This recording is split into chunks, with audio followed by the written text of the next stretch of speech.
Voilà, bonsoir à tous. J'espère que vous allez bien. On démarre ce webinaire sur du coup les stop loss, les astuces du coup qu'on va pouvoir mettre en place autour des stop loss, les astuces pour placer un peu mieux son stop. On va déjà comprendre ensemble bien sûr les avantages, les inconvénients. Bref, pas mal de choses, hein, vous allez le voir du coup dans le sommaire tout simplement de ce webinaire. Donc je dis bonsoir à tout le monde, bien sûr, hein, John Mack est avec nous, bonsoir aussi, Marie également, Stéphane aussi. On va démarrer tout ça. On va démarrer tout ça. Je vais vous partager l'écran et on va pouvoir démarrer cette séance tout simplement.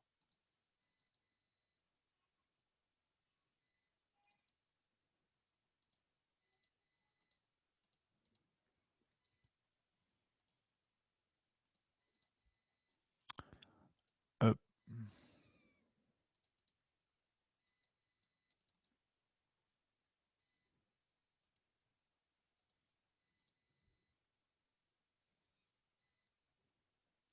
Alors, on va démarrer tout ça. J'arrive dans 2 secondes. Voilà. Hop. Je veux quand même avoir une vue sur les questions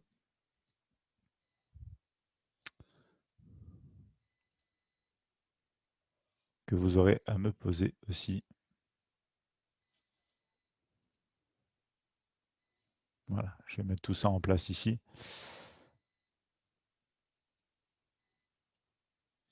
Donc, vous me confirmez que vous voyez bien mon écran. Ici, les astuces du coup du trading stop loss. Euh, tout savoir en fait, hein, on va voir vraiment depuis l'origine, donc les explications de base, les avantages, les inconvénients, donc définition et quelques astuces aussi autour de tout ça. Du coup, c'est bon, nous dit Arnaud. Merci beaucoup. Bienvenue à vous tous, hein. Marie, Stéphane aussi. Training concept de ces webinaires, rassurez-moi, vous m'entendez, vous voyez pas. Non, pas de souci, t'inquiète pas. C'est à sens unique ici. Florian qui nous dit oui. Du coup, les échanges, du coup, chargés clientèle sont là extrêmement éducatifs. Super, merci beaucoup Florian pour le retour. David qui nous dit du coup oui, c'est bon, excellent. Ok, parfait. Alors on attaque ici du coup directement avec ces astuces. Donc bien sûr, le stop loss, ça va être quelque chose de très très important, ça va déterminer énormément de choses dans votre trading. En l'occurrence, déjà, hein, c'est un taux de réussite, hein, c'est savoir si vous avez des trades gagnants, des trades perdants, puisque si le stop loss est atteint, c'est une perte, du coup, un trade perdant. Une perte qui doit être toujours calculée, bien pensée pour pas que ça vous affecte. On va rentrer dans les détails de tout ça, mais bien évidemment, et comme d'habitude, ce ne serait pas possible sans le courtier Admiral, ses webinaires, donc 4 régulations à travers le monde, des spreads compétitifs, plusieurs plateformes, MT4, MT5, le plugin édition suprême qui rajoute ici, du coup, et on va le voir ce soir avec l'usage aussi de l'édition suprême via le mini terminal pour placer ces fameux du coup stop loss, soit pour des scénarios en attente, soit pour même des scénarios au marché, bien sûr. Donc déjà des outils qui permettent de faire pas mal de petites choses. Vous avez donc cette édition suprême disponible chez Admirals depuis directement le site admiralmarket.com/fr. Vous avez désormais la carte de crédit également, le copy trade chez Admirals, beaucoup de choses qui se développent au fur et à mesure et qui font l'objet de pas mal de petites choses intéressantes à regarder. Alors, on va parler du programme ce soir. On démarre avec une brève définition des avantages, des inconvénients. Il y en a toujours.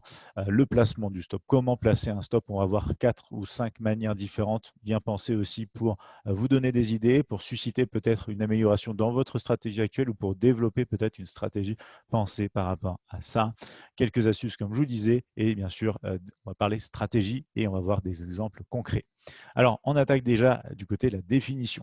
Pour moi, déjà, un stop, c'est un niveau de prix de perte. Forcément, on a un ordre à l'achat, un ordre à la vente. Il faut, avant même de prendre un trade, et ça, je vous dis très souvent dans les lives au quotidien, hein, dans les lives Bonjour CAC 40 et DAX 40, avant même de prendre une position, il faut pouvoir savoir où on va placer le stop loss, mais également le take profit. Le take profit fera l'objet de notre prochain webinaire justement dans 2 semaines. Donc, niveau de perte, c'est du coup la définition pour moi la plus simple du stop loss à connaître, à savoir placer avant même de prendre le trade en question. Donc c'est aussi quelque part un niveau idéalement ou un niveau de prix en fait où on va invalider notre scénario. Bien placer un stop loss, c'est se dire que si jamais du coup mon scénario ne marche pas, eh bien je suis prêt à accepter une perte qui a été calculée auparavant et on va en parler tout à l'heure, mais surtout se dire que du coup si on veut qu'il soit bien placé et pas qu'il soit juste touché pour ensuite faire le scénario qui était attendu, il faut quelque part que ce soit aussi un niveau de prix qui invalide un petit peu l'opportunité pour dire vraiment, voilà, je décide de sortir en perte car véritablement, ça invalide mon scénario. On peut pas avoir 100% de taux de réussite sur des scénarios. Donc, à partir de là, je sors en perte, je l'accepte. Ce n'est pas trop grave parce que justement, ça ne va pas affecter une grosse partie de mon capital. Et à partir de là, prix d'invalidation qui va vous aider un peu mieux à placer aussi des stops bien pensés. C'est une limite de risque. Ça vous permet de limiter le risque. Et j'en viens directement au premier avantage. Véritablement, utiliser un stop loss. On va en parler, stop loss du coup caché, stop loss physique ou stop loss mental, peu importe, l'usage même d'un stop loss vous permet de limiter tout simplement ici Alors, je viens de voir quelqu'un lever la main. Je vais revenir sur le chat dans un instant, mais ça vous permet véritablement de limiter vos pertes. Imaginez, vous prenez du coup un trade sans stop loss, ça veut dire que vous pouvez potentiellement perdre la totalité quasiment de votre capital sur le trade. Donc ça, bien évidemment, vous ne voulez jamais vous mettre dans cette situation-là. Vous voulez toujours avoir un risque limité. L'emploi du stop loss, c'est clairement ça. Ça mesure votre taux de réussite aussi. Plus votre stop loss est atteint, moins votre taux de réussite sera élevé, votre taux de perte sera lui, en l'occurrence, élevé, et moins vous allez avoir un stop loss atteint parce qu'il est bien placé, plus vous aurez un taux de réussite élevé. Et bien sûr, ça optimise aussi votre temps et ça réduit quelque part vos émotions. C'est-à-dire que quand vous prenez un trade avec un stop, vous n'allez pas être à chaque mouvement, à chaque tic, à chaque hausse et baisse, prêt à cliquer sur la souris pour sortir et des fois, justement, commettre des erreurs. Quand vous êtes dans cette situation-là, un peu stressé, des fois, vous cliquez avant, du coup, enfin, en tout cas, un petit peu trop tôt. Vous sortez peut-être d'un trade trop tôt alors qu'il était gagnant, etc.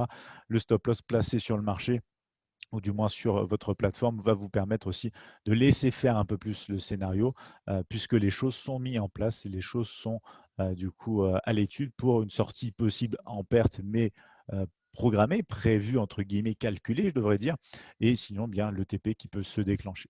Donc ça, c'est du côté déjà des avantages. Côté inconvénient, j'en vois surtout un, hein, bien sûr, et je le dis très souvent, un stop loss trop près, c'est un stop loss trop souvent touché. Donc à partir de là, on fait attention, on ne veut pas risquer beaucoup, certes, sur un trade, mais ça ne veut pas dire qu'on est obligé de coller le stop loss directement proche du prix d'entrée, puisque plus votre stop loss sera près de votre point d'entrée, et plus en termes de probabilité, vous aurez des chances, alors ce n'est pas des chances, mais des probabilités que votre stop loss soit atteint. Très, très important. Avant de parler des placements, je reviens déjà rapidement sur le chat, j'ai vu que quelqu'un avait aussi levé la main. Du coup, on voit bien votre écran, nous disait David. Parfait, merci beaucoup. C'est bon, nous disait aussi Arnaud. Merci pour le retour ici. Nouveau petit format, mais pour que vous ayez aussi de bonnes illustrations. C'est tout bon pour moi, nous disait Philippe. Merci à vous tous pour votre retour. Super, super. Bonjour Jérémy, nous disait aussi de Souda. Bienvenue à toi aussi. Également Marian, bienvenue à toi. Du coup, Macosia, ça marche. Bienvenue, bienvenue. J'espère que vous allez tous bien ce soir. Ouais, je crois que j'ai dit bonjour à tout le monde. Alors, on va continuer bien sûr avec les placements. Et c'est là où on va parler de pas mal de choses puisqu'on peut placer un stop loss vraiment de manière multiple, hein. Il y a vraiment beaucoup de solutions qui s'offrent à nous. Et quand on démarre en trading, on se demande justement comment on va pouvoir faire pour placer un stop, puisqu'il y a plein de techniques qui existent différentes. Essayer de trier pour trouver la meilleure, etc. Alors, la meilleure dépendra beaucoup aussi de votre stratégie. Comment vous allez prendre position sur les marchés. Le signal, en l'occurrence, déterminera énormément aussi comment on va pouvoir peut-être aussi placer le stop. Ça découle aussi sur le TP. Tout ça, c'est un schéma complet en fait, hein. Si vous voulez, votre point d'entrée est associé à votre niveau de stop, est associé à votre niveau de take profit, ce qui définit votre taux de réussite. Donc tout ça, c'est vraiment des éléments complémentaires et indispensables en fait les uns aux autres. C'est pour ça que quand je vous dis avant même de prendre un trade, il faut savoir déjà le prix d'entrée, bien sûr, de l'achat ou de vente, mais également à l'avance le placement d'un stop loss, le placement d'un TP idéalement pour être dans la meilleure situation possible.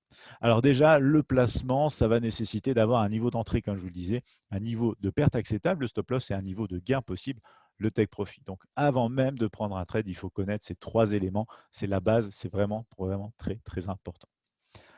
Ensuite, en termes de placement, on va voir plusieurs façons de faire.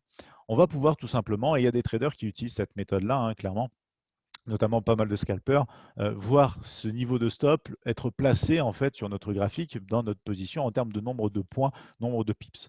Je vous donnerai un exemple ici dans cette présentation, dans ce webinaire, du coup d'un scalper par exemple qui va prendre des trades et qui va par exemple risquer toujours 10 points pour aller chercher 3, 5 points et qui va garder approche-là au quotidien. C'est une approche fixe, ce n'est pas une approche que je favorise. Pour ceux d'entre vous, hein, qui sont avec moi au quotidien, vous savez que je vous parle justement de faire attention à la volatilité. On va en parler aussi dans ce webinaire pour bien placer des stop-loss. Donc, on a une première approche en nombre de points et de pips qui peut être fixe ou variable selon l'emploi qu'on en fait, bien sûr.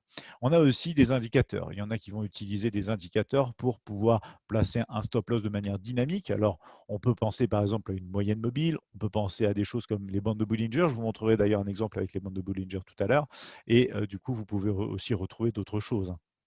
Ceux qui aiment Ishimoku, il y a des moyens aussi de placer des stop-loss avec Ishimoku. Il y a aussi d'autres solutions via des indicateurs techniques également. On va aussi avoir bien sûr ce principe de zone, excusez-moi, zone support résistance, des zones qui vont permettre de pouvoir placer à des niveaux intelligents, j'ai envie de dire à des niveaux pratiques et des niveaux de protection bien pensés, peut-être des stop loss, puisque une zone résistance n'est pas cassée jusqu'à preuve du contraire, une zone support est maintenue jusqu'à preuve du contraire, donc placer des stops au-dessus ou en dessous de ces zones-là peut être également une des manières de faire pour bien placer un stop loss. On peut aussi placer bien sûr la volatilité au cœur de ce thème, hein, vraiment, puisque je vous le dis très souvent, le marché ne fait pas grand-chose de nouveau au quotidien, à part avoir des changements au niveau de sa volatilité. Et ça, c'est du coup un élément qu'on peut prendre en compte également en termes de stop loss. Vous savez que moi-même, j'utilise la volatilité pour du coup placer mes stops et mes TP. Ça découle vraiment sur mon système qui est dynamique pour pouvoir appréhender au mieux les marchés. Dans un marché volatile, aller chercher plus de points, là c'est le TP, on en parlera dans 2 semaines. Mais en l'occurrence, avoir un stop loss qui est bien pensé, car un marché très volatile, c'est aussi assez logique, bien sûr, d'aller chercher, enfin d'aller placer en tout cas un stop loss un peu plus loin, puisque marché volatile synonyme de grands mouvements et amplitude. Si le stop est trop serré dès le départ, on a moins de probabilité de succès d'atteindre du coup le TP et du coup plus de probabilité malheureusement de toucher le stop si on est trop serré. Donc pareil, en cas de peu de volatilité, avoir un stop important, bien ça n'a pas beaucoup de sens puisque le marché n'évolue pas beaucoup. Donc à partir de là, on peut jouer et suivre les conditions de marché. Donc une de mes approches, vous l'avez compris, favorite. Et ensuite, on verra aussi un exemple. En fonction de la durée, il y a des méthodes qui existent aussi pour dire je sors de position en perte, donc quelque part associé à un stop loss, mais fonction du temps. C'est-à-dire que mon trade, par exemple, ne part pas tout de suite. Je vais cracher l'ordre, comme c'est des termes aussi qui sont employés. C'est-à-dire qu'en fonction du temps, par exemple, 3-5 minutes plus tard, boum, si je ne suis pas en positif, je sors en négatif et je passe à autre chose. Donc voilà quelques exemples en termes déjà de placement. Est-ce que vous avez des questions par rapport à ça avant qu'on attaque vraiment un exemple sur chacun d'entre eux? Vincent qui nous dit bonsoir aussi, bienvenue à toi aussi Vincent. Cécile qui nous dit bonsoir à tous, heureuse d'être là avec vous et merci pour ce webinaire avec grand plaisir. Bienvenue à toi Cécile, ça fait plaisir que tu sois là. Damien également qui est avec nous, qui nous dit bonsoir, bienvenue à toi aussi Damien. De Souda qui nous dit aussi bonsoir à tous. Antonio, bienvenue à toi. Philippe également qui nous dit effectivement ne pas faire comme moi, résultat, grosse perte. Ah, alors du coup, pas de placement de stop au départ, j'imagine, sur le trade, Philippe. Vincent qui nous dit aussi oui, mais du coup, c'est très abstrait la volatilité. Alors on va voir quelques exemples, t'inquiète pas, on va voir quelques exemples. Notamment avec un des indicateurs présents sur la plateforme, l'Average True Range, qui va te donner une indication de la volatilité.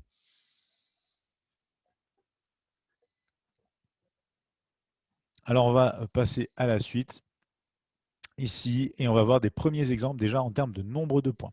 Donc, en termes de nombre de points, ici, ce qu'on va avoir, c'est un premier exemple à la vente. Je vais vous faire un exemple juste derrière aussi à l'achat.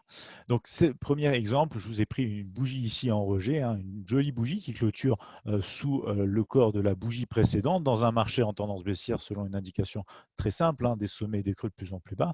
Donc, si on prend cet exemple-là avec un point d'entrée en vente sur cette petite ligne rouge, un stop de l'autre côté, fonction d'un nombre de points. Donc, c'est cette distance, bien sûr, entre le point de vente et la ligne supérieure ici. On va parler, par exemple, de 25 points, pourquoi pas sur le DAX 40. Et de l'autre côté, on va avoir le même exemple à la hausse. Vous voyez une belle bougie ici, pareil, qui clôture au-dessus de la bougie précédente, dans un marché qui fait des sommets et des creux de plus en plus haut.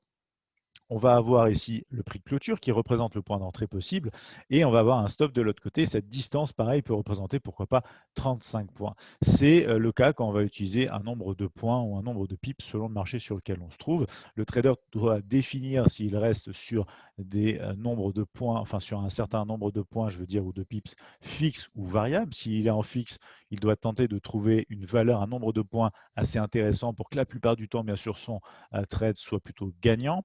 Et s'il est du côté variable, on va peut-être découler justement vers de la volatilité ou vers justement une amplitude de mouvement qui va changer après du coup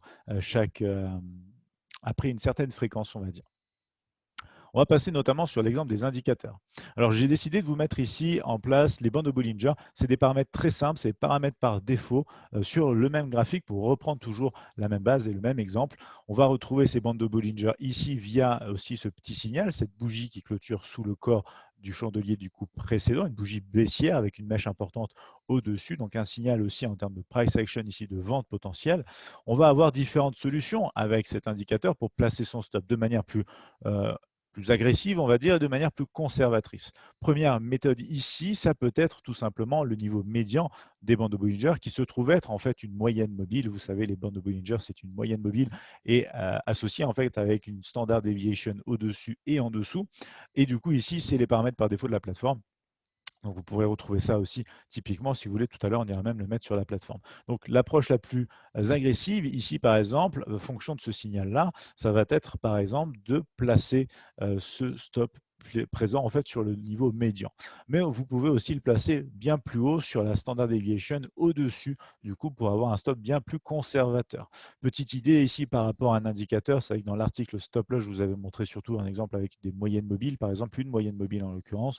Là, je me suis dit que les bandes de Bollinger offraient aussi plus de solutions, plus ici penchées un sur l'agressivité avec directement la moyenne mobile centrale et l'autre sur le conservateur, un peu plus une approche plus conservatrice, je devrais dire, voilà, avec la borne haute, donc une standard deviation au-dessus, du coup, sur cet indicateur bande de Bollinger. Alors, ça donne quoi à la hausse? Ça donne la même chose avec une belle bougie ici qui clôture en forte hausse, bien sûr, un niveau de stop possible au prix médian, j'ai envie de dire, des bandes de Bollinger, et la borne basse également, sinon, pour une approche plus conservatrice, pour, du coup, un scénario aussi, en fait.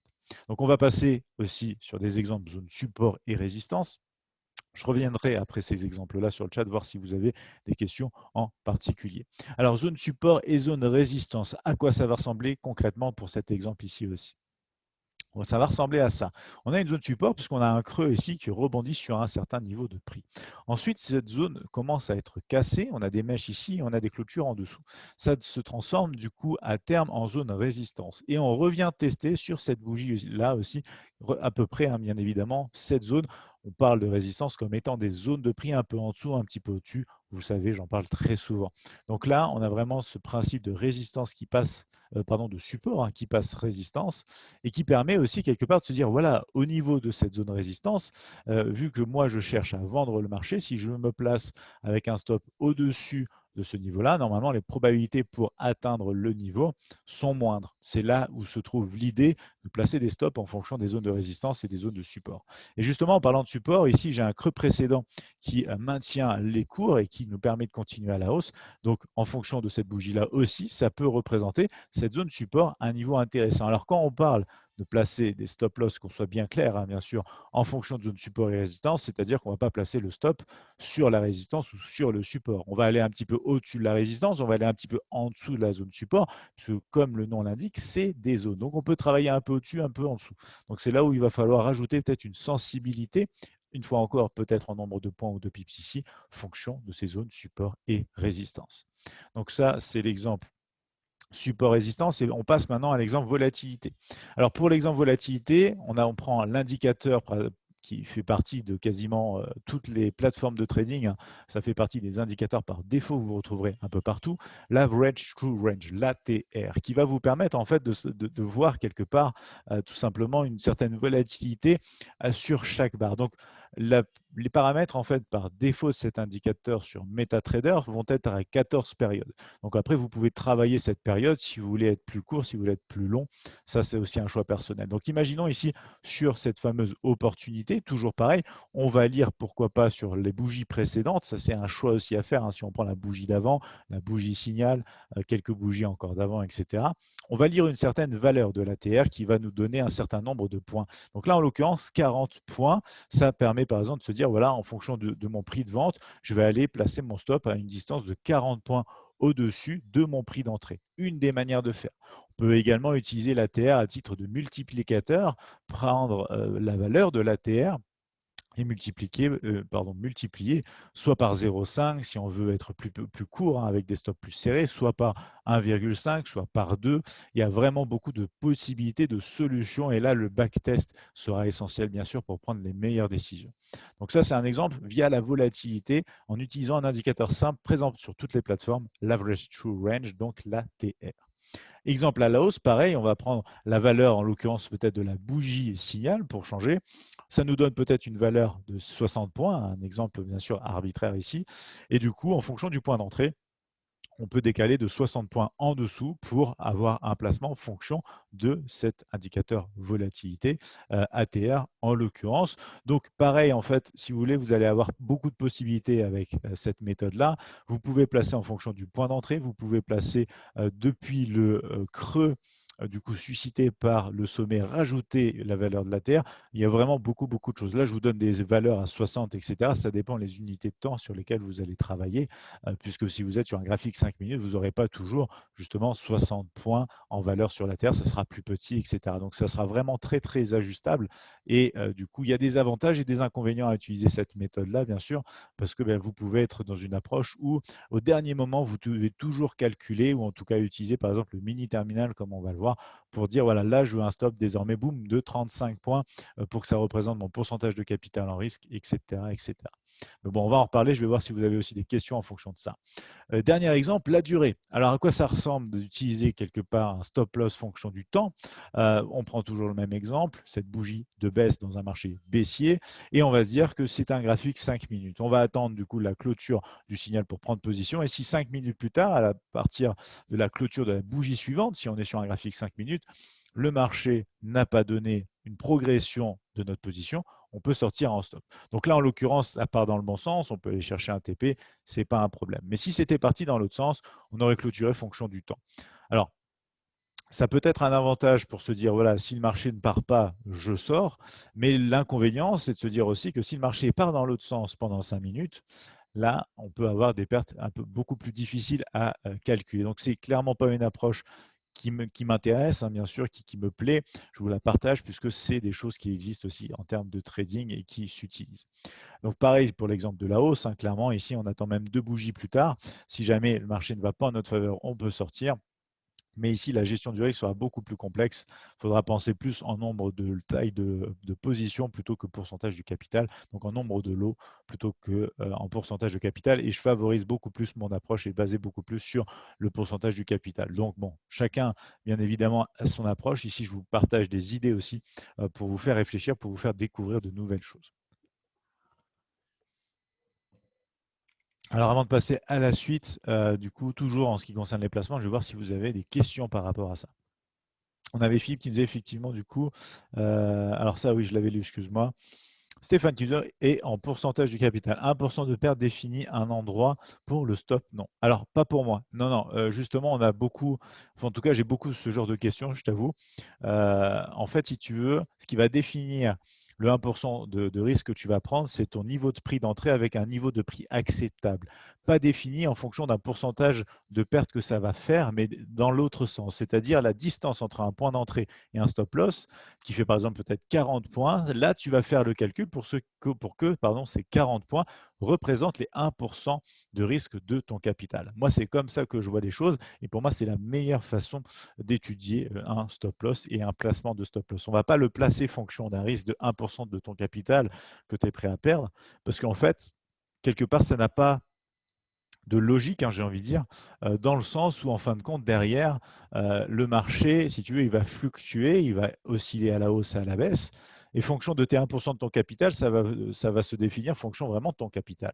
Et à partir de là, tu ne seras pas en adéquation avec le comportement du marché, puisque tu seras en adéquation avec la taille de ton capital et pas ce qui peut se passer sur le marché. Tu vois ce que je veux dire? Il faut vraiment définir en fait un point d'entrée, un point de sortie en perte possible, voir la distance que ça fait et l'associer avec un nombre de lots, de contrats qui te permettra de faire en sorte que ces 40 points, 25 points, peu importe, correspondent à tes 1% de ton capital. Dis-moi si c'est clair pour toi.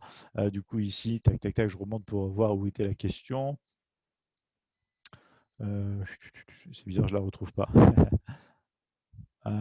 Tac. Bon voilà, en tout cas, je ne sais plus qui a posé la question, mais c'est important. Si, voilà, Stéphane, j'ai retrouvé la question.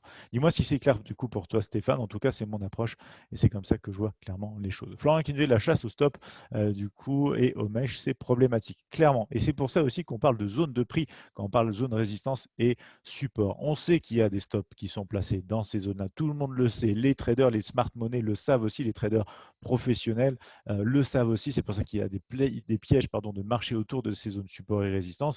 Et c'est pour ça qu'il faut une certaine sensibilité du coup autour de ces niveaux-là, sinon on sort du coup bien sûr trop souvent en stop. John McKinney, du coup, pourquoi ne pas déplacer, modifier son SL? Alors c'est possible, moi tu le vois hein, dans les exemples que je fais le matin, par exemple dans les séances de live, je le déplace, je le fais évoluer en stop suiveur. Donc le stop suiveur, c'est le stop loss une fois qu'on est en évolution dans notre trade, en faveur de notre trade aussi, eh bien on peut remonter ou descendre selon qu'on soit à l'achat ou à la vente et gérer et de modifier et le déplacer. Par contre, ce qui n'est pas, hein, bien sûr, pour moi à faire, et ce qui est, je trouve, l'une des erreurs quand on débute en trading, c'est de déplacer le stop dans le mauvais sens. C'est-à-dire que si on est à l'achat, on va écarter le stop de plus en plus bas pour laisser plus d'opportunités, plus de probabilité au trade de revenir sur le point zéro, voire en TP.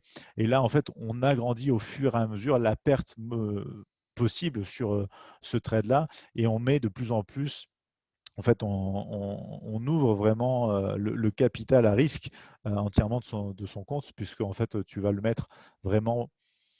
Il sera en fait de plus en plus impacté. Hein. C'est-à-dire que plus tu décales ton stop loss, plus ta perte peut être grande. Donc surtout à ne pas faire ça. On peut modifier, déplacer le stop, mais que dans le bon sens pour réduire le risque au fur et à mesure et évoluer dans un scénario positif. Voilà, hein, par rapport à ça, très important. Florian qui disait du coup, John Mac, tu peux le déplacer, mais de manière calculée, suivant ton plan. Oui, aussi, bien sûr, Florian et John qui disaient du coup, Jérémy ne le recommande pas, je pense. Donc je le recommande dans la manière dont je te le disais ici, John, vraiment en faveur du trade, pas en défaveur. Le stop de base doit être bien pensé pour ne pas avoir à l'agrandir en fait. Voilà, c'est ça le terme, il ne faut pas agrandir ton stop, il faut réduire ton stop quand tu veux le déplacer, quand tu veux le modifier. Comment se calcule du coup le TP par rapport au SL, nous disait Abdelatif. Alors ça, on peut calculer en fonction de ratio, on peut calculer en fonction de plein de choses. C'est l'objet, le TP, le Take Profit, ça va vraiment être l'objet du prochain webinaire dans 2 semaines. Donc on reparlera bien sûr de tout ça en profondeur. Stéphane qui nous dit du coup, c'est très clair, merci, je t'en prie Stéphane, avec plaisir. Sabrina qui nous dit super enseignements, Jérémy. Est-ce que tu vas parler du BE? Comment on gère le stop loss en position gagnante? Merci à toi. Je t'en prie, Sabrina, avec plaisir. Merci beaucoup pour ton message. Alors, le break-even, c'est pas l'objet. Du coup, je pensais pas trop en parler, mais je réagis aussi bien sûr à ce que vous disiez, ce que vous dites, pardon. Donc, le break-even, c'est dès que justement, on peut placer le stop loss pile au niveau de l'entrée, voire même un petit peu au-dessus en tenant compte du spread sur l'actif en question, qu'on va pouvoir derrière, du coup, se placer vraiment en break-even. Tout est une question de timing pour le break-even. Vous le faites trop tôt, vous sortez trop souvent en break-even. On pourra en reparler si tu veux, on pourra même peut-être faire un webinaire spécial break-even. Donc, comment on gère une position gagnante? On fait, si on resserre les taux de plus en plus, hein, plus le marché évolue en notre faveur, plus on le remonte. On peut avoir pas mal de choses aussi. Là, ça fait plus déjà référence à la vidéo que j'avais faite sur la chaîne YouTube, le stop suiveur. Je t'invite à le regarder si tu ne l'avais pas vu, parce que j'aborde justement pas mal de choses là-dessus. Euh, hop. Pouvez-vous nous expliquer cela, nous disait Abdelatif. Alors attends, je vais lire ton message. Le stop suiveur est-il payant? Non, Nana. Non, non, le stop suiveur, tu peux le faire, il n'y a pas à payer en plus. Chez Admirals en tout cas. Abdelatif, imaginons que vous ayez décidé d'acheter ces actions sur un rebond au-dessus de la moyenne mobile 50 à 34,50 en espérant que le cours va rebondir, récent des 37. Cependant, prudence, vous fixez un stop loss en dessous des 32,70. Ça représentera une perte de 1,70 par action achetée. Du coup, vous voulez que ce stop représente 2%. Vous voulez que ça risque 2%, 2%. Du coup, vous pouvez acheter 117. Alors ça, si tu veux, Abdelatif, on va avoir un exemple très concret tout à l'heure sur la plateforme avec l'outil Admiral, mini chart, excusez-moi, le mini terminal, c'est le cas de le dire. On va regarder ça en détail, il n'y a pas de souci, puisque la machine de nos jours est, je veux dire, on est au 21e siècle, la machine peut faire beaucoup de choses pour nous. Moi, mes systèmes de trading sont basés sur de l'assistana aussi, avec du trading semi-automatique et des assistants. Là, je vais vous montrer une mini terminal qui vous permet justement de faire ce calcul-là très, très rapidement aussi. Vous auriez pu son stop loss du coup rentrer du coup dans vos frais 15 janvier, prix d'achat, cependant vous pouviez l'action pour. Alors toujours placer un stop, puisque si ça s'écroule justement, du coup la perte peut être très grande aussi. Donc ça, petit rappel, c'est toujours important. Desouda qui nous disait mes stop loss, j'utilise une moyenne mobile 99 exponentielle close, ma manière est très agressive. Ça marche. Merci pour le partage en tout cas Antonio, ça fait plaisir. Coucou qui nous disait Mamadou du coup je pense. Michel qui nous dit de combien de points mettre son stop loss en dessous ou au-dessus d'une résistance ou support pour éviter la prise de stop. C'est pour ça que certains ne mettent pas de stop. Alors, Michel, très intéressant ce que tu nous dis. C'est fonction de l'actif sur lequel tu te trouves, puisque quelque part, fonction de la volatilité. Ces zones autour du support et de la résistance sont fonction aussi du coup de la volatilité. Donc, je vous parlais du mini terminal, j'en profite, je vais vous montrer un exemple au marché et en attente. Mais si tu veux, fonction de la volatilité, puisque fonction de l'actif sur lequel tu es. Tu ne vas pas avoir la même sensibilité à mettre fonction d'un support ou d'une résistance sur le DAX que tu vas pouvoir le faire, par exemple, sur le GBP, JPY. Tu vois, ça n'a rien à voir. Il faut du coup suivre l'ADN quelque part de l'actif que tu vas trader. Donc c'est une réponse dynamique que j'apporte ici, puisque tu ne vas pas avoir par exemple 5 pips au-dessus, 5 pips en dessous, 5 points au-dessus, 5 points en dessous. Ça dépend de l'actif sur lequel tu te trouves. Attention à ceux qui disent qui travaillent sans stop loss. On peut entendre beaucoup de choses sur Internet. Pour moi, qu'on trade avec ou sans stop, il y a toujours un stop en fait. Et on va en parler tout à l'heure, c'est le stop physique ou c'est le stop mental. Et je vous parlerai des avantages et des inconvénients de ces méthodes-là. Nana qui nous disait, alors John qui disait, pardon, à Nana, non, c'est une option sur ton MT4. Du coup, Mamadou qui nous disait, du coup, c'est très clair, top. Mamadou et John qui nous disait, du coup, une option. David qui nous disait, du coup, je place mon SL des ordres. Dans ce cas, si on part en vacances et on ne gère plus ce SL. Comment donner des ordres? Ah, dans le cas où on part en vacances et pour gérer. Alors, le mieux, c'est que tu le gères. Clairement, Abdelatif, le mieux, c'est que tu le gères. Euh, Puisque sinon, il te faut grosso modo un VPS qui tourne, avec la plateforme qui tourne et un robot qui gère la chose pour toi. Il y en a qui nous disait, après avoir pris une position sans SL, si le cours évolue en notre faveur, est-il possible de passer un SL par rapport à la prise de position en dessous du prix? Oui, c'est possible, Nana, mais je ne t'invite pas, bien sûr, à le faire. Mais je te montrerai, ça peut être bien sûr fait aussi. Michel qui nous disait, merci Jérémy, il faut bien étudier les symboles du coup. Oui, tout à fait, Michel. Donc voilà, je vais vous montrer aussi des placements mini-terminal au marché en attente. On va voir justement le mini-terminal, il ressemble à ça. On va pouvoir utiliser la colonne bleue pour les ordres d'achat et la colonne du coup rose ici un petit peu pour la colonne qui nous permet en fait d'utiliser les ordres en attente de vente. Donc on va regarder ça sur des exemples tout de suite. Je vais aller chercher la plateforme MT5, on va regarder ça. Alors, en l'occurrence ici, tiens, pourquoi pas un exemple sur le DAX, on va remonter sur quelques graphiques en H4, on va voir où on en est par rapport à aujourd'hui. Également, alors peut-être même descendre plutôt sur du 15 minutes. Voilà. Donc là, par exemple, on est sur une cassure, les 13 055. On a déjà un petit peu eu le test de cette zone-là. Alors, je vais juste nettoyer. Dites-moi si vous voyez bien le graphique.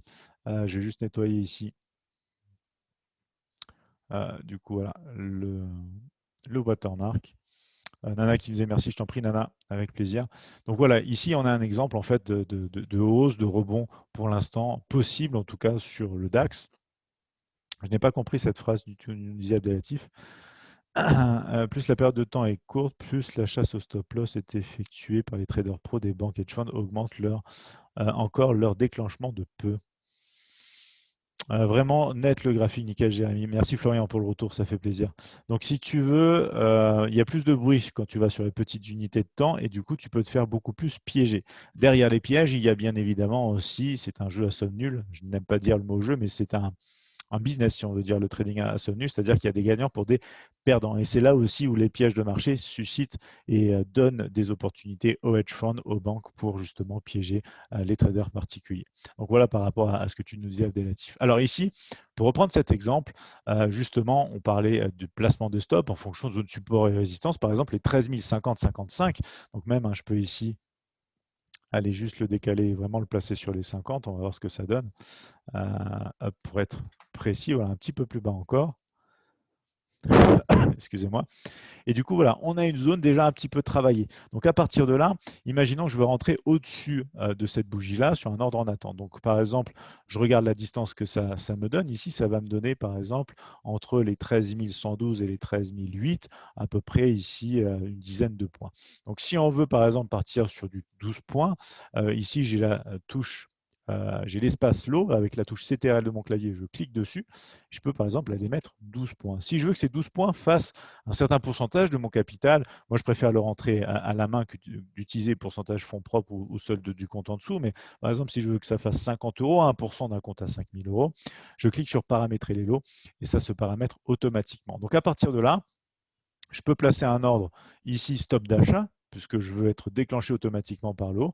Et de l'autre côté, je peux aller chercher justement, alors attendez, hop, 50 euros, je me suis peut-être trompé quand je l'ai inscrit. Du coup, attendez, hein, 115 du coup pour les. Ah oui, autant pour moi. Autant pour moi. Beaucoup de volatilité, je suis un petit peu fatigué. 13 115, 13 000, c'est bien 115 points, c'est pas 10 points. Du coup, voilà, hop, on va placer ça comme ça. C'est la fin de journée. Donc, à partir de là, c'est pas. Du coup, ici, c'est plutôt 120 points. Je vais risquer 50 euros. Ça fait plutôt quand même pas justement 4 contrats, mais plutôt 0,4 contrats. Donc là, on est de retour dans la réalité. Et voilà, on va placer un ordre ici. Je vais descendre sur du 50 euros de l'autre côté pour respecter du coup la distance. Et je peux placer donc un TP du coup comme ceci. Le scénario est placé. J'ai déjà un stop loss en place, même s'il n'est pas encore actif puisque je ne suis pas encore entré en position. Ça, c'est important de le comprendre. C'est le moyen d'utiliser en fait le mini terminal avec ses colonnes bleues et rouges. Du coup, alors bleu pour l'achat, rouge pour la baisse, pour pouvoir placer des ordres de stop loss en attente. Si jamais on ne fait pas ça et qu'on rentre, on est du genre par exemple à rentrer au marché. Ici, j'ai du coup un niveau de prix qui va plutôt tourner autour de 60 points. Je peux aller mettre ici 60 points, faire rapidement les 50 en l'occurrence, et je peux rentrer directement avec la touche Buy. Vous allez voir que ça place mon stop ici. Alors le temps que je le fasse, cette manipulation, vous voyez bien que ça bouge un petit peu. Moi, j'aurais aimé par exemple un stop sous le creux. Ça peut être un moyen aussi de placer un stop loss, creux sommet, fonction d'une zone support résistance avec un petit peu de sécurité. Et du coup, derrière, on a un trade qui est en cours avec un stop qui du coup correspond au risque souhaité, 48 euros. J'ai mis 50. L'assistant va au plus proche possible en fonction du nombre de contrats disponibles. Donc là, par exemple, si je sors de la position, je vais vous montrer une dernière façon de faire aussi.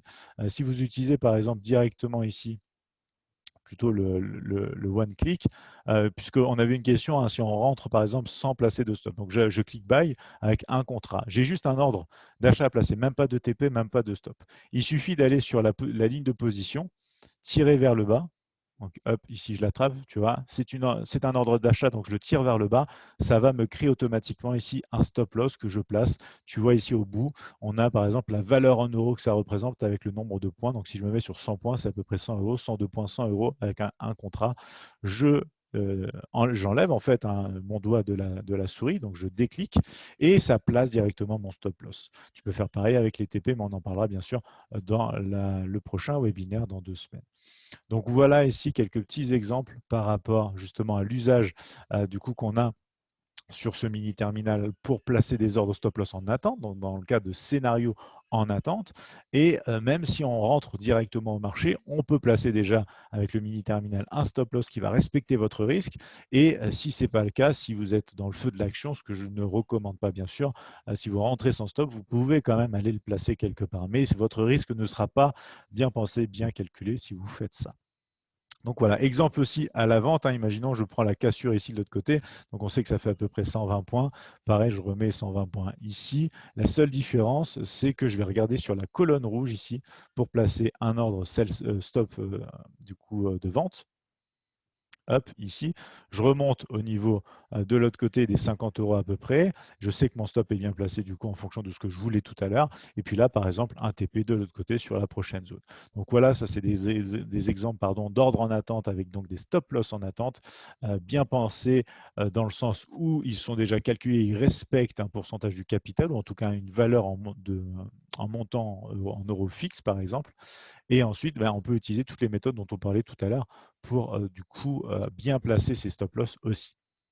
Donc voilà des exemples par rapport à ça, j'espère que c'est clair ici. On va continuer avec toujours les placements et je vais vous parler du stop physique, du stop mental. Alors même si on entend certains sur Internet qui disent qu'ils traitent sans stop, je trouve important de faire la différenciation entre plusieurs choses. Trader sans stop, ça peut vouloir dire tout simplement trader sans stop loss au marché. Mais ça ne veut pas dire que dans l'esprit du trader, on n'a pas un niveau de prix auquel on va sortir en cas, en cas d'échec du scénario, en cas où le trade, par exemple, ne donne pas des gains, mais plutôt en perte. Et pour moi, ça revient quand même à utiliser un stop loss. C'est juste que c'est un stop loss mental plutôt qu'un stop loss physique. Alors, avantage du stop loss physique, euh, une fois qu'il est atteint, il est déclenché, clairement. Désavantage, il faut faire attention avec le spread aussi. Quand vous prenez une position à l'achat, le spread prend place dès le départ. Donc, vous pouvez ensuite placer votre stop, ou en tout cas, votre stop est déjà placé, bien sûr, comme on le disait tout à l'heure, et il sera fonction du prix du bid, pas de l'ask. Par contre, quand vous êtes en position vendeuse, il faut faire attention, votre stop loss sera déclenché à l'ask, c'est-à-dire le prix du bid actuel plus le spread. Et là, il faut comprendre aussi la différence pour pouvoir en tirer avantage et du coup s'ajuster en fonction du spread. Donc ça, c'est le côté stop loss physique. Moi, j'utilise des stop loss du coup physiques qui soient cachés ou sur le marché. Un stop loss caché, c'est un stop loss présent sur du coup votre graphique que vous êtes seul à voir et que le broker ne voit pas. Ça, c'est une autre chose aussi. Dites-moi si vous avez des questions par rapport à ça. Le stop mental, c'est qu'il n'y a pas de stop au marché, il n'y a même pas de stop sur le graphique, il est dans votre tête et une fois que vous atteignez ce prix, c'est à vous de cliquer. Alors le problème, c'est que ça peut se passer très vite, on peut sortir en décalé et en plus, on peut ne pas être capable de sortir en se disant ça va corriger, je vais pouvoir avoir une perte plus petite. Donc c'est pour ça que je n'aime pas trop le stop loss mental. Donc attention à ça. Très, très important. On va partir un petit peu sur le topic aussi des stratégies. Mais juste avant, je vais revenir sur le chat, voir si vous aviez des questions. Dites-moi si c'est clair, du coup, ici jusqu'à présent. Alors, du coup, voilà. Franck qui nous dit bonsoir Jérémy, bienvenue à toi Franck. Est-ce que c'est bien de faire un stop suiveur manuel d'une moyenne mobile par exemple 50 par exemple, merci. Alors c'est bien de faire un stop suiveur. Moi clairement je ne vais pas utiliser une moyenne mobile. Elle va être assez éloignée de la moyenne mobile 50, donc ça va dépendre vraiment l'approche que tu vas vouloir. En fait, si vous voulez, pour un stop suiveur, il faut être proche du marché, enfin proche du prix, mais pas trop. Il ne faut pas être trop loin non plus. Il faut vraiment trouver un juste milieu. Donc après, fonction de l'actif que tu travailles, du coup, fonction du fait que ta moyenne soit peut-être simple ou exponentielle, ça peut du coup te donner des résultats différents. Tout ça aussi à backtester, bien évidemment. Florian qui nous disait, Admiral propose-t-il des stops garantis? Alors, dernièrement, c'est vrai qu'il faudrait que je regarde. Normalement, du coup, on avait un compte spécial pour Stop Garantie, mais je t'avoue que depuis mon retour chez Admiral, je ne l'ai pas retrouvé sur le site. Donc, question à poser directement à l'équipe commerciale, mais pour ma part, non, il n'est plus présent, je crois. Dominique, du coup, trader sans stop, c'est souvent des trades suicidaires. Oui, clairement, tout à fait. C'est un peu comme aller au casino. Florian qui nous disait comment faire un stop caché sur MT4. Alors, moi, je l'ai fait à travers du code. Donc c'est-à-dire que j'ai fait appel à un codeur professionnel pour me coder des stops cachés. On ne peut pas l'avoir comme ça par défaut sur MetaTrader. C'est parfait, nous disait Christian. Merci beaucoup. Merci beaucoup, Christian. Et Soudan qui nous est pour moi, c'est très clair, parfait. Souda, pardon, Antonio, excuse-moi. Du coup, j'avais pas vu tout ton nom. Donc parfait, si c'est très clair, ça fait super plaisir. Michel qui nous dit du coup, tu peux rappeler des prises de spread par des positions longues et courtes. Ce n'est pas de spread de chaque trade. Alors non, quand tu vas prendre un ordre à l'achat, en fait, je peux te remontrer directement. Regarde, hop, on va aller sur la plateforme rapidement. Hop, ici, je regarde la montre puisque ça va quand même très très vite. On va zoomer, tu vois ici le spread de 1 point, même de 2 points et demi, puisque ici à cette heure-ci c'est normal sur le DAX 40 chez Admirals. Du coup, on va descendre sur du M1 pour le voir un peu mieux. Voilà, ici par exemple, tu vois, si je vais sur achat, tu vois que je suis rentré, alors ça va vite, mais je suis rentré en fait, si tu veux, sur la ligne supérieure, la ligne noire au-dessus ici. Ici, je vais fermer le trade. Hop.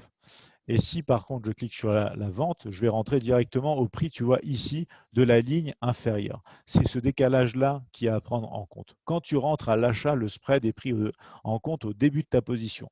Quand tu rentres à la vente, le spread est pris en compte à la sortie de ta position. Ce n'est pas à l'entrée et à la sortie, c'est un one-shot en fait. Soit on en tient compte au début à l'achat, soit on en tient compte à la fin de la position à la vente. Donc voilà, ça c'était important, je pense, à souligner ici aussi. On va parler des stratégies, forcément scalping, day trading, swing trading. Donc, on va déjà voir un exemple avec du scalping. Je reviens juste sur le chat rapidement. Effet de levier comme important, je touche trop vite mon stop.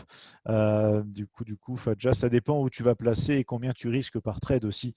Ne pense pas fonction du coup des 1% de ton capital en termes de distance, hein, mais vraiment en termes de structure du marché. Si tu fais du day trading sur un actif que tu peux descendre sur du 5 minutes, tu pourras placer normalement un ordre comme tu le veux aussi, sans qu'il soit trop près de ton marché.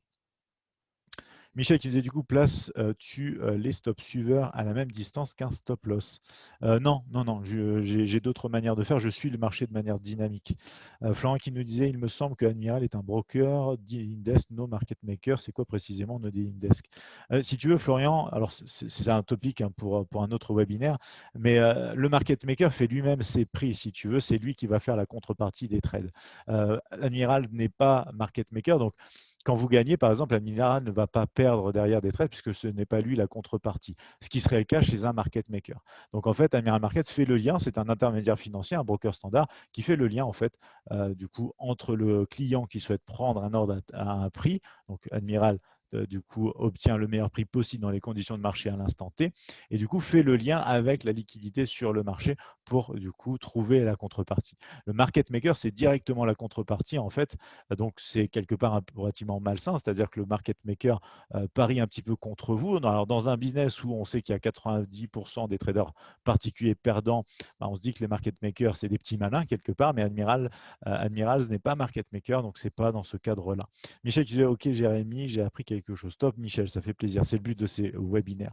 Allez, on continue ici, il est déjà 8h45. Côté scalping, je vous donne vraiment des bases générales, hein. Ça va être vraiment ça peut évoluer bien sûr comme approche, mais je vous donne vraiment une base très générale. Le scalper, qu'est-ce qu'il va faire? Il va souhaiter prendre des trades très rapidement, des stops relativement petits. Donc, si on prend par exemple l'exemple du DAX, pourquoi pas 10 points, et aller chercher très rapidement 5 points de l'autre côté. C'est un ratio inférieur à 1 point. Et du coup, il va penser très souvent le scalper en termes de points fixes, comme ça, se dire, boum, je vais sortir rapidement. Si ça évolue pas en ma faveur, je vais trader du stop de 10 points et je vais aller chercher du 5 points. Typiquement, une approche relativement fixe qui n'est pas mon approche favorite, mais bien sûr, je vous partage ce qui existe et ce qui se fait. Donc, pareil à la hausse, ici, un petit trade très rapide, juste un risque limité de 10 points et ensuite un objectif très proche. Donc, clairement, ici, je trouve que ce n'est pas la meilleure façon de faire puisque pas dynamique avec le marché. Côté day trading, toujours sur les mêmes exemples, on va avoir ici une approche. Alors, je vous ai pris exactement le même graphique, mais les marchés sont fractales. Donc, que vous soyez sur du M1, sur du M15 ou même sur du daily, la mécanique va fonctionner aussi de la même manière. Un stop ici plus grand sur le day trading aussi pour un objectif du coup plus grand, c'est-à-dire un ratio de 1 pour 1. Risquer 20 points, par exemple, pour gagner 20 points, c'est une approche, une stratégie plus associée déjà du day trading. Si on reste sur ce critère de base ici et qu'on pense en nombre de points. Pareil, à la hausse, on pourra avoir ici donc le même exemple, mais avec un stop plus large pour un objectif aussi plus large. Là, je vous montre vraiment des grandes généralités, avec notamment un swing trading qui va reprendre le même exemple et qui va avoir des stops encore plus grands, mais des ratios qui vont être différents aussi, puisque le swing trading vous permet aussi, et l'idée du swing trading, c'est de pouvoir exploiter des mouvements plus amples également. Donc, par exemple, des ratios supérieurs à 1 pour 1, en risquant 50 points pour faire 75 points, par exemple, sur ce genre de choses ici aussi dans l'autre sens. Donc ça, c'est des grandes généralités, bien évidemment en se basant sur le premier facteur dont je vous ai parlé, le nombre de points, voire le nombre de pips selon le marché sur lequel vous vous trouvez.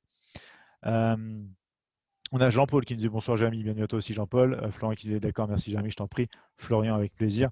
Adélatif qui nous disait est-ce qu'on peut à la place d'un SL, si une action ou un échange USD baisse, de passer un ordre de vente tout en gardant un ordre d'achat? Alors, tu peux le faire, en plus à l'aide aussi du mini terminal, c'est-à-dire que tu peux ouvrir une position simultanée. Donc, soit tu fais un reverse, tu clôtures d'un coup la position initiale et tu l'ouvres en fait dans l'autre sens avec la même taille de position, etc. Ça, c'est possible. Tu peux aussi acheter et vendre le marché du coup, à partir de là, si ça ne va pas, pour essayer de créer un décalage. Ça, c'est d'autres types de stratégies. Du coup, on avait aussi Jean-Paul qui nous disait, du coup, faut-il privilégier un stop fixe ou en fonction des configurations des graphiques? Alors, je suis beaucoup plus adepte des stops fonction des configurations du graphique. Tu peux regarder des sommets, des creux, des indicateurs, comme on le disait, pour avoir des choses vraiment plus dynamique, zone support, zone résistance aussi, qui sera dynamique en fonction du marché, par exemple. On a vu un exemple concret sur le DAX tout à l'heure, avec une zone support testée après une cassure. Donc, on a une résistance qui se transforme. Hein, je vous remets ici le niveau, par exemple, puisqu'il est très joli. On a une zone résistance clairement ici, qui, d'ailleurs, dont on a parlé ce matin, les 13 050.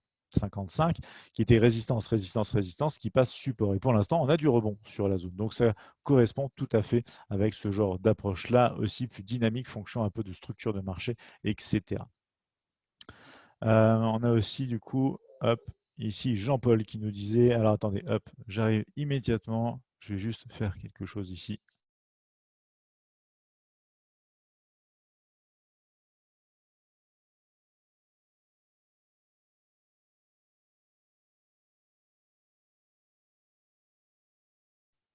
Voilà, tout est OK. Du coup, voilà, on va regarder. Il y avait Jean-Paul qui nous disait. Alors voilà, très bonne question, Jean-Paul, hein. Moi, je préfère vraiment, de toute façon, quoi qu'il a, une approche dynamique. Le marché est dynamique, on doit rester dynamique avec lui. Et si on prend des risques, il faut que ce soit des risques qui varient en termes de taille et pas en termes d'importance. C'est-à-dire, on peut rester sur du 1%, sur du 0,5% de risque par trade, mais qui doivent être dynamiques fonction des structures aussi, de ce qu'on voit sur le marché et de la volatilité aussi du moment. Allez, quelques petites astuces ici pour finir ce webinaire. Je sais que ça va vite, mais en même temps, 1 heure, c'est très court pour parler d'un sujet aussi important que le stop loss. Dites-moi si vous avez quelques questions encore ici. On a quelques minutes ensemble, n'hésitez pas. Alors, les astuces, c'est bien sûr toujours penser en termes de perte maximum, maximale en l'occurrence. Pour avoir une bonne idée aussi de ce que vous allez risquer sur un stop loss, il faut que ce soit quelque part en fonction de la taille de votre capital et de votre personnalité. C'est-à-dire que si vous avez peut-être un capital, bon, peu importe le montant, mais en tout cas, si le montant de votre perte sur un seul trade, du coup, vous impacte trop au niveau de vos émotions, du niveau de vos réactions, c'est que vous risquez déjà trop sur un trade. Donc ça peut vous aider aussi à penser, par exemple, quelle est la perte maximale que je suis prêt ou prête, bien sûr, à prendre sur un seul trade. Ça va me permettre déjà de savoir combien je vais risquer. Ensuite, on va essayer d'allouer au mieux possible la distance sur le graphique en nombre de points avec un nombre de lots qui donnera ce risque-là, justement, puisqu'on trouvera le nombre de lots en adéquation avec cette distance en nombre de points ou de pips et qui correspond au risque qu'on souhaite prendre sur le compte. Donc, très important. La volatilité de l'actif, comme je vous le disais, un stop sur du GBP/JPY n'a rien à voir avec un stop sur le DAX 40 ou encore un stop sur de la crypto comme le BTC USD. Faire fonction de l'actif, peu importe que ce soit au niveau du stop, au niveau du TP, etc. C'est super important parce que la volatilité est un élément clé à tout ça. C'est ce qui change d'actif en actif aussi. Il y a aussi un certain comportement qu'on peut aussi allouer à différents actifs. Il y a des actifs qui vont plus ranger que d'autres, d'autres qui vont être plus souvent en tendance, etc. aussi. On va aussi avoir ici la possibilité de penser à un stop loss aussi fonction d'un signal. Moi, par exemple, dans ma méthode, je vais avoir à peu près 9 signaux de trading différents. Ce n'est pas pour autant que chaque signal aura exactement le même stop loss, en fait. Ça, c'est aussi important parce que tous les signaux n'ont pas la même caractéristique, ne soulignent pas la même chose. Donc, le placement du stop peut être différent en fonction de chacun de ces signaux. On va aussi avoir en tête, bien sûr, les fonds disponibles. Il faut savoir si on peut trader en fonction de la taille du stop qu'on souhaite mettre en place avant de prendre un trade, etc. Et c'est là aussi où le calculateur depuis le site Admiral peut vous aider. Si vous faites ce genre de choses et que vous allez peut-être sur des nouveaux actifs, vous avez besoin de prendre beaucoup de distance pour un stop et que vous n'êtes pas sûr de pouvoir le prendre, regardez les fonds disponibles par rapport à ça. Très, très important ici aussi. Abdelhati qui nous dit, à votre avis, Jérémy, ce SL est-il un frein à l'évolution du trader ou un moyen de protéger son capital? Sans réfléchir longtemps, clairement, un moyen de protéger le capital. C'est un moyen de protéger le capital et ce n'est pas un frein à l'évolution, justement, puisque le frein à l'évolution pourrait être le fait de trader sans SL, souvent touché, par exemple, du coup des TP et en quelques trades, 1 ou 2 trades, revenir sur l'ensemble des cas réalisés. Pour moi, c'est un vrai frein à l'évolution du trader puisque ça va lui donner tellement un coup important au moral il aura du mal à se relever de ça et ce sera totalement un frein à son évolution. Non, c'est vraiment un moyen de protéger son capital. Tout réside dans le fait de bien le placer de manière intelligente, pas trop près, pas trop loin, le juste milieu, un équilibre un peu comme dans la vie pour du coup pouvoir faire de belles choses en trading. Dites-moi s'il y a du coup d'autres questions ici aussi avant qu'on s'arrête ce soir. Sur ce topic. On va s'arrêter d'ici vraiment quelques minutes. J'espère que ça vous a plu, ce sujet-là. Vous savez que vous pouvez retrouver de plus amples informations sur le site admiralmarkets.com/fr. Vous avez l'adresse mail france@admiralmarkets.com et également la chaîne YouTube sur laquelle on va se retrouver dès demain matin pour un nouveau live de 8h30 à 10h. Et vous pouvez aussi nous suivre sur les réseaux sociaux. Abdelatif, du coup, alors ça, voilà, c'était une très bonne question aussi, hein. Franck qui disait, du coup, je crois que le stop mental est risqué car du coup, s'il y a une mèche trop rapide, on n'a pas le temps de réagir. Tout à fait d'accord avec toi, Franck. Pas le temps de réagir, peut-être pas aussi ce qu'il faut pour cliquer, pour sortir sur un niveau de perte qui est peut-être déjà en 2 secondes beaucoup plus grand que ce qu'il devait être. Donc beaucoup d'inconvénients, je trouve, au stop loss mental. On est d'accord. Sabrina qui dit excellent moment, merci encore à demain matin. Donc avec grand plaisir, Sabrina, merci beaucoup pour ton message. Très content que ce webinaire t'ait plu. Vous pourrez retrouver bien sûr le replay sur la chaîne YouTube également. Vincent qui disait super, merci, je t'en prie, Vincent, avec plaisir. Michel qui disait merci, Jérémy, à demain, avec plaisir. Michel, à demain aussi. Bravo, super, comme chaque matin, très clair. Merci beaucoup, Dominique, ça fait plaisir pour ton message. Merci, excusez-moi, merci à vous tous. Du coup, oui, Michel, aussi à toi, merci, à demain. Abdelatif qui nous dit merci infiniment, je t'en prie, Abdelatif. Jean qui dit à demain, Jérémy, merci pour ça, avec grand plaisir. À toi aussi, demain. Damien qui nous dit aussi merci, Jérémy, encore un super webinaire. Bonne soirée, merci à toi aussi. Très, très bonne soirée. Très content que ça vous ait plu ce webinaire. Dans 2 semaines, on recommence, cette fois avec le Tech Profit. Philippe aussi qui nous dit merci. Merci. Jérémy, tu nous aides vraiment. À demain. Avec plaisir, Fadja, avec plaisir. Merci aussi de la part de Philippe, Léonard, Saber, à demain. Merci à vous tous d'avoir participé. Cécile, juste qui nous dit merci beaucoup, très clair, j'avoue. Souvent utiliser le SL mental avec toujours le doigt du coup sur le clic pardon, en scalping. Alors si du coup c'est une méthode qui te convient, pourquoi pas Cécile. Après c'est vrai que moi je t'avoue j'y vois plus d'inconvénients que d'avantages dû aussi au stress qui peut être présent. Après ce qui peut être présent aussi, et tu soulignes un point important, c'est qu'on peut avoir un stop catastrophe, c'est-à-dire un stop plus éloigné qu'on va quasiment jamais toucher, mais c'est vraiment un stop catastrophe. Dans le pire des cas, on sait qu'il est là, mais la plupart du temps, on sort avant. C'est un élément aussi très important. C'est vrai que j'aurais pu le souligner dans ce webinaire, mais il y avait tellement de choses à dire aussi. Clairement, en tout cas, très bonne réflexion ici. Cécile qui m'a fait penser à ça, qui peut vous donner aussi une idée par rapport à ce genre d'approche. Merci, nous disait David aussi, Antonio également et Jean-Paul. Merci à vous tous d'avoir participé au live, vraiment. Christian également. Et du coup, on a aussi du coup, Marian aussi. Merci à vous tous. En tout cas, très très bonne soirée. Et je vous retrouve avec plaisir dès demain matin. On pourra reparler un petit peu de tout ça en live aussi. Et je vous souhaite du coup une très bonne soirée. À très bientôt.